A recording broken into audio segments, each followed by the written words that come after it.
यह है कुंदनपुर, एक छोटा सा गांव जहां की जिंदगी मिट्टी और हल से शुरू होकर उसी पर खत्म होती थी।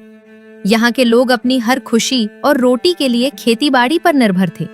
लेकिन इस साल गर्मी के कहर ने जैसे गांव की रगों का खून सुखा दिया था।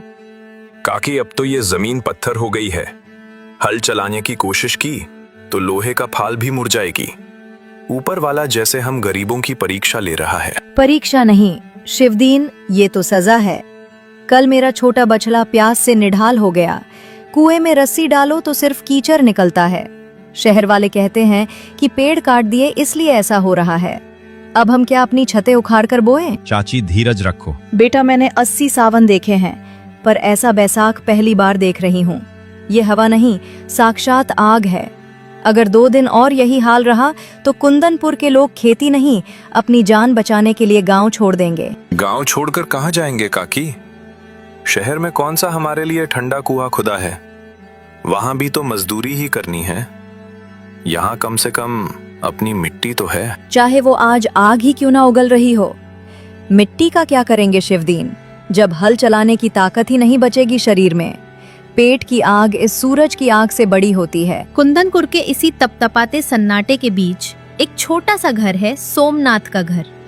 सोमनाथ एक गरीब किसान है जिसकी पूरी दुनिया उसकी पत्नी मालती और इकलौते बेटे अर्पित के इर्द गिर्द घूमती है।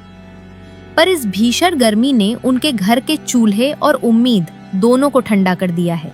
सुनिए जी, कल रात से अर्पित ने ठीक से कुछ खाया नहीं है। जो थोड़ा बहुत अनाज बचा था उसमें घुन लग गए हैं, और पानी तो जैसे अब नसीब की बात हो गई है। क्या करूं मालती? खेत में जाकर देखा था, दरारें इतनी चौड़ी हो गई हैं कि हाथ समा जाएं। कुआं सूख गया, नहर में धूल उड़ रही है। साहूकार से बीज के लिए पैसे लिए थे, अब वो जान मांगने खड़ा है। बापू, क्या भगवान हमसे नाराज हैं?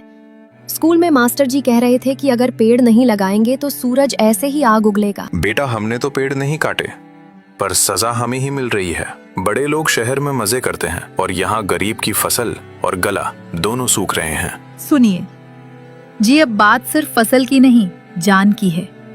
पड़ोस के गांव से लोग पलायन कर रहे हैं। क्या हमें भी अपना घर छोड़ना पड़ेगा? मालती, कहाँ जाएंगे हम इस तपती धूप में इस बच्चे को लेकर? नहीं मालती, ये हमारा घर है, हमारी मिट्टी है। चाहे कितनी ही गर्मी का कहर क्यों ना टूटे, हम हार नहीं मानेंगे। आज रात में गांव की चौपाल पर जाऊंगा, सब मिलकर कुछ रास्ता निकालेंगे। सुना है पुराने जमाने में लोग बावरियों को साफ करते थे।